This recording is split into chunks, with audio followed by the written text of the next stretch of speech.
SV news కు స్వాగతం. ముందుగా హెడ్లైన్స్. ఢిల్లీ, ముంబైలో కోవిడ్ కేసులు, ఆసుపత్రిలో హై అలర్ట్.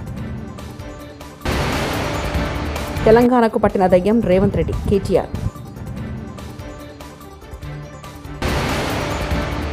కేసీఆర్ దేవుడు, కానీ ఆయన చుట్టూ దయ్యాలున్నాయి, ఎమ్మెల్సీ కవిత. వల్లభనేని వంశీకి సరైన వైద్యం అందించారు, పేర్ని నాని. కొన్ని నెలలుగా స్తబ్దుగా ఉన్న కోవిడ్ కేసులు మరోసారి వెలుగు చూశాయి. ముఖ్యంగా దేశంలోని పలు పట్టణ ప్రాంతాల్లో కోవిడ్ కేసులు నమోదవుతున్నాయి. ఢిల్లీ, కర్ణాటక, ఆంధ్రప్రదేశ్ వంటి పలు రాష్ట్రాల్లో ఆసుపత్రులను అప్రమత్తం చేస్తున్నారు. నేషనల్ హెరాల్డ్ కేసు గురించి తెలంగాణలో బీజేపీ ఎంపీ ఎవరూ మాట్లాడతలేడు. కర్ణాటక బీజేపీ నాయకులంతా డీకే శివకుమార్ను నిలదీస్తుంటే తెలంగాణ బీజేపీ నాయకులకు రేవంత్ రెడ్డి అంటే ఎందుకంత ప్రేమ? బీజేపీ ఎంపీ భూతందాలకు, బీజేపీ కేంద్ర మంత్రుల అక్రమార్కులకు రేవంత్ రెడ్డి సహకరిస్తున్నాడని మౌనంగా ఉంటున్నారా అంటూ కేటీఆర్ వ్యాఖ్యానించారు. ఇలా రేవంత్ రెడ్డి గారికి కవరింగ్ ఇచ్చేందుకు చాలా కష్టపడి కాపాడుతున్నారు. వారందరికీ నేను చేసే విజ్ఞప్తి ఒకటే, మీరు ఎన్ని చేసినా, ఎంత గింజుకున్నా, ఈ మీడియా సంస్థలు ఎంత తాపత్రయపడ్డా, ఆయన మీకు ఎంత అడ్వర్టైజ్మెంట్లు ఇచ్చినా, ఎన్ని రకాలుగా మిమ్మల్ని ఫోన్ చేసి బెదిరించినా ప్రజలకు విషయం అర్థమైపోయింది. ఈయన ఒక లొట్టపీసు ముఖ్యమంత్రి, ఈయనతో ఏం కాదు అని అర్థమైంది. కాబట్టి మీరు కూడా దయచేసి నిష్పక్షపాతంగా వార్తలు ప్రజలకు చెప్పండి. లేకపోతే సోషల్ మీడియా ఉంది, మీరు చెప్పినా చెప్పకపోయినా సోషల్ మీడియా ద్వారా ప్రజలకు అన్నీ తెలుస్తాయి. తెలియదు మేము పిల్లి కదా కళ్ళు మూసుకొని పాలు తాగితే తెలియదు అనుకుంటుంది అన్నట్టు, మేము రాయకపోతే వార్తనే కాదు, మేము రాయకపోతే మేము నొక్కేస్తే ఎవరైనా కూడా వాస్తవాలు చెప్తున్నాం. మీకు అబద్ధం అనిపిస్తే నేనేం చేయాలి? కానీ చాలామంది రాస్తలేరు, మరి ఏం చేయాలి? మరి మా బాధ మేము చెప్పుకోవాలి కదా, ప్రజలకన్నా చెప్పుకోవాలి కదా. కాబట్టి మీరు అట్లా అనుకొని మీ భ్రమల్లో ఉన్నంత మాత్రాన మీరు చేయగలిగేది ఏం లేదని కూడా చెప్తూ సహకరించే మిత్రులకు థ్యాంక్ యూ. చంద్రబాబు అంత గొప్పడైతే ఎందుకు ఆంధ్రప్రదేశ్కి ఒక సచివాలయం కట్టలేకపోయిండు? ఎందుకు ఇంకా రైతులకు 6 గంటల కరెంటు మాత్రం ఇస్తున్నాడు? గుజరాత్లో కూడా రైతులకు 6 గంటల కరెంటు మాత్రం ఇస్తున్నాడు. మోదీకి రాహుల్ గాంధీ అనే పెద్ద కార్యకర్త దొరికిండు కాబట్టి ఇంకా అధికారంలో ఉన్నాడు. మాజీ మంత్రి ఎమ్మెల్యే జగదీష్. చంద్రబాబు అంత మొగోడే, అంత మునగాడే అయితే ఎందుకు అమరావతిలో ఒక్క సెక్రటేరియట్ కట్టుకోలేకపోయాడు? 5 సంవత్సరాలు క్లియర్గా పరిపాలన చేసిండు కదా. మోడీ ఆయన చేతిలో ఉన్నాడు కదా. అవాళ మోడీనే స్వయంగా వచ్చి శంకుస్థాపన చేసిండు కదా. మేము కూడా ఏం కిరికిరి పెట్టకుండా మా కేసీఆర్ సార్ కూడా వచ్చి ఆశీర్వాదం ఇచ్చి వచ్చిండు కదా మీకు. అయినా ఎందుకు ఒక్క బంగ్లా కట్టలేకపోయినావు? మా కేసీఆర్ ఉన్నదాన్ని ఊలగొట్టి అద్భుతమైన బంగ్లా కట్టిండాడు, సచివాలయాన్ని మొత్తం భారతదేశం అంతా వచ్చి చూసేటట్టు.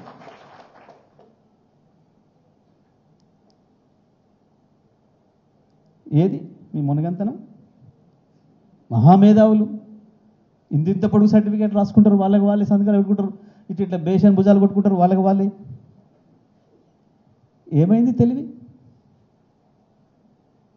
ఎందుకు ఇవ్వాలని కూడా ఇంకా 6-7 గంటల కరెంట్ ఉంది ఆంధ్రప్రదేశ్లో.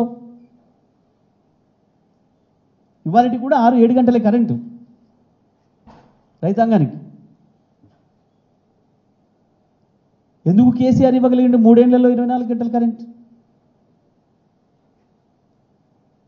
ఒక ఆంధ్రప్రదేశ్లే కాదు, గుజరాత్లో కూడా 6 గంటల కరెంట్ ఇప్పటికి కూడా రైతాంగానికి. 6 అంటే 6 గంటలు, 6 నిమిషాలు కూడా ఎక్కువయ్యారు, 6 సెకండ్లు కూడా ఎక్కువయ్యారు. ఆ రాహుల్ గాంధీ అంటూ పెద్ద కార్యకర్త దొరికిండు మోడీకి కాబట్టి నడుస్తుంది కానీ వాళ్ళ రాజ్యం. కేసీఆర్ కనుక నోరు ఇప్పడం మొదలు పెడితే మోడీ బట్టలు ఊసిపోవడం ఖాయం. వీళ్ళు కొట్టుకుంటున్న గప్పాలు, రాయించుకుంటున్నవి మీడియాని భయపెట్టి, పొలిటికల్లోనే భయపడుతుండే ఈడీలకు, ఐటీలకు. ఇక మీడియా హౌస్ వాడు భయపడా? వాళ్ళు చేసే పనులే అవాయి, ప్రతినిత్యం భయమేనా? కాంగ్రెస్ పార్టీలో పరిస్థితులు ఘోరాది ఘోరంగా ఉన్నాయి. నాకు కాంగ్రెస్ పార్టీలో గౌరవం లేదు, సిరిపురం నియోజకవర్గం మీద ప్రేమ లేదు, గ్రూప్ రాజకీయాలు చేసి మనల్ని ఇబ్బంది పెట్టి కించపరచాలని చూస్తున్నారంటూ మాజీ ఎమ్మెల్యే కోనేరు కోరప్ప వ్యాఖ్యానించారు. అక్కడ పరిస్థితులు చూస్తే ఘోరాతి ఘోరంగా ఉన్నాయి. మరి మాకు దొరికిన విలువ ఏంటో కూడా 7,000 ఉన్న 8,000 ఉన్న కాంగ్రెస్ పార్టీకి మనం ఆ పార్టీలో చేరి ఇవాళ 63,000 ఓట్లు సాధించాం. మరి అయినా కూడా అక్కడ ఈ నియోజకవర్గం మీద కానీ వారి నాయకత్వం ఇస్తున్న నా మీద కానీ మీ మీద కానీ ప్రేమ లేకుండా వారి ఇష్టం వచ్చినట్టు మాట్లాడుతూ ఉన్నారు. గ్రూపుల్లో పెద్దరికాలు చేసుడు, కించపరిచే కార్యక్రమాలు అనేకమైన చేయడం జరిగింది. మాజీ సీఎం కేసీఆర్ దేవుడని, ఆయన చుట్టూ దెయ్యాలున్నాయంటూ ఎమ్మెల్సీ కల్వకుంట్ల కవిత సంచలన వ్యాఖ్యలు చేశారు. తాను రాసిన లేఖను కుట్రపూరితంగా బయటపెట్టారన్న కవిత, తన పరిస్థితి ఇలా ఉంటే ఇతరుల సంగతి ఏంటో చర్చ జరగాలన్నారు. కోర్టుల నుంచి తప్పించుకుంటే పార్టీ పదికలాల బతుకుతుందన్న ఆమె కాంగ్రెస్ భాజపా సమరపడవలసినపై ఏమీ లేదంటూ వెల్లడించారు. నేను చెప్పదలుచుకున్నది ఒకటే, 2 వారాల క్రితం నేను గౌరవనీయులు పెద్దలు కేసీఆర్ గారికి ఒక లేఖ రాయడం జరిగింది. నేను ఈ విధంగా కేసీఆర్ గారికి ఇదివరకు కూడా నా ఒపీనియన్స్ ఎప్పుడున్నా కూడా లేఖ ద్వారా చెప్పడం జరిగింది. అయితే ఈసారి నేను మొన్ననే చెప్పున్నాను, కుట్రలు కుతంత్రాలు జరుగుతూ ఉన్నాయని. నేను చెప్పిన కొద్ది రోజుల్లోనే మరి నేను అంతర్గతంగా కేసీఆర్ గారికి రాసినటువంటి ఉత్తరం బహిర్గతం కావడం అన్నది, ఇది మరి ఏం జరుగుతుందో అన్నది పార్టీలో ఉన్నటువంటి మనందరం, తెలంగాణ ప్రజలందరూ కూడా ఆలోచించుకోవాల్సినటువంటి విషయం. నేను వేరే ఏం విషయాలు చెప్పలేదు. నేను కేవలం పార్టీలో ఉండేటటువంటి అన్ని స్థాయిలో ఉన్నటువంటి నాయకులందరూ అనుకుంటున్నటువంటి విషయాలు.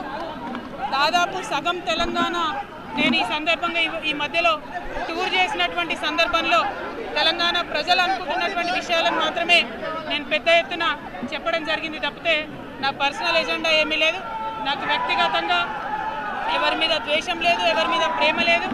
కానీ నేను రాసినటువంటి లేఖ చాలా అంతర్గతంగా పార్టీలో మా నాయకుడికి రాసినటువంటిది. అటువంటిది బహిర్గతమైందంటే మరి దాని వెనుక ఉన్నది ఎవరు అన్నటువంటిది ఆలోచించుకోవాల్సినటువంటి సందర్భం.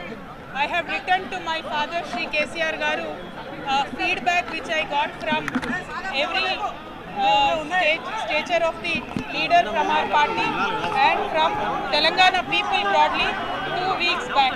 I've always written to my father at various stages. Whenever I needed to give him any feedback, I've always written to him. But this time it got out. I believe it is a handiwork of some of the cowards in the party. మాజీ MLA Vallabhaneni వంశీమోహన్ను YCP MLC Arun Kumar, మాజీ మంత్రి పేర్ని నాని విజయవాడలో ప్రభుత్వ ఆసుపత్రిలో ఇవాళ శనివారం పరామర్శించారు. ఈ సందర్భంగా మాజీ మంత్రి పేర్ని నాని మీడియాతో మాట్లాడారు. వంశీ ఆరోగ్య పరిస్థితిపై కూటమి ప్రభుత్వానికి కనీసం మానవత్వం లేదన్నారు. అనారోగ్యంతో బాధపడుతున్న వంశీని విచారణ పేరుతో ఆసుపత్రి నుంచి పోలీస్ స్టేషన్కు తరలించడం సరికాదని చెప్పారు మాజీ మంత్రి పేర్ని నాని. గడిచిన ఒక వారం రోజులుగా ఎక్కడ చూసినా కూడా జరుగుతున్నటువంటి తంతులు, దాంట్లో వింటున్నటువంటి ఏడుపులు, పెడబొబ్బలు అన్నీ మనం ఒకసారి బేరీజ్ వేసుకుంటే ఆంధ్ర రాష్ట్ర ప్రజలకి మాత్రమే దగానాడు కాదది. జెండా మోసిన తెలుగుదేశం పార్టీ కార్యకర్తలకు కూడా దగానాడే అనేది అర్థమవుతుంది. ఇది మనం చెప్పట్లా, నేను చెప్పట్లా, వైఎస్ఆర్ కాంగ్రెస్ పార్టీ చెప్పట్లా. టీడీపీ కార్యకర్తలు, నాయకులు వాళ్లే ఈ మినీ మహానాడులో చెప్తాం, చూస్తూ ఉన్నాం. ఈ కడపలో జరగబోయేది దగానాడైతే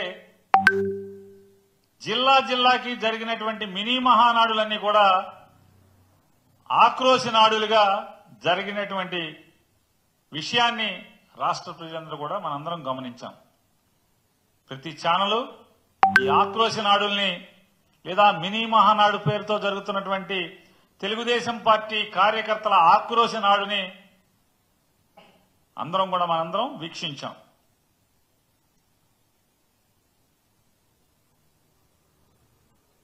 ఒక జిల్లాలో పాపం ఆయన సీనియర్ మంత్రి గారు, మాజీ మంత్రి గారు కూడా, సీనియర్ శాసనసభ్యుడు, కేంద్ర మంత్రికి మామగారు, ఆయన ఆక్రోశం, ఆయన బాధ, ఆయన వ్యధ చెప్పనలవి కాదు. పాపం ఆయన బాధ నిజంగా అంటే వైఎస్ఆర్ కాంగ్రెస్ పార్టీ ఓడుగానో లేదా మాజీ మంత్రివర్యులు, మాజీ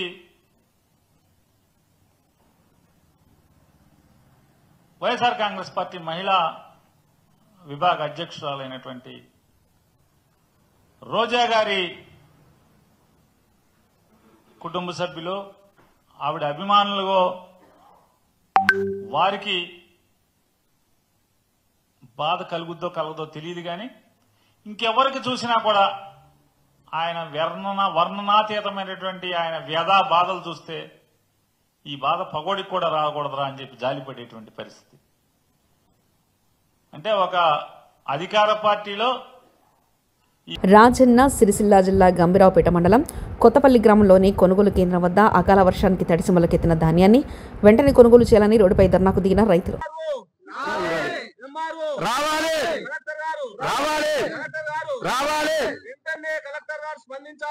యాదగిరిగుట్ట లక్ష్మీనరసింహస్వామి వారి సేవలో ఉపయోగించే 2 వెండి చెడులను ఆలయానికి విరాళాలు అందజేశారు బీఆర్ఎస్ పార్టీ రాష్ట్ర నాయకులు చింతల వెంకటేశ్వరరెడ్డి. లక్ష్మీనరసింహస్వామి వారిని కుటుంబ సమయంగా దర్శించుకుని ప్రత్యేక పూజలో పాల్గొని విరాళాలు అందజేశారు. చింతల వెంకటేశ్వరరెడ్డికి వేద ఆశీర్వచనం చేశారు వేద పండితులు.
యాదగిరిగుట్ట లక్ష్మీనరసింహస్వామి ఆలయంలో భక్తుల రద్దీ అధికంగా ఉంది. వేసవి సెలవుతో పాటు వీకెండ్ కావడంతో అధిక సంఖ్యలో స్వామివారి ఆలయానికి భక్తులు విచ్చేశారు. భక్తులు అధిక సంఖ్యలో ఆలయానికి రావడంతో ఆలయ ప్రాంగణంలో భక్తుల సందడి నెలకొంది. ఆలయ పరిసరాలు భక్తులతో కోలాహలంగా మారాయి. క్యూ లైన్లు భక్తులతో నిండిపోయాయి. దీంతో ఉచిత ప్రవేశ దర్శనానికి దాదాపు 2 గంటలకు పైగా సమయం, ప్రత్యేక ప్రవేశ దర్శనానికి దాదాపు గంటకు పైగా సమయం పడుతుంది. భక్తుల రద్దీకి అధికంగా ఉండడంతో ఆలయ పరిసరాలు భక్తులతో కిటకిటలాడుతున్నాయి.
ఢిల్లీ, ముంబైలో కోవిడ్ కేసులు, ఆసుపత్రిలో హై అలర్ట్.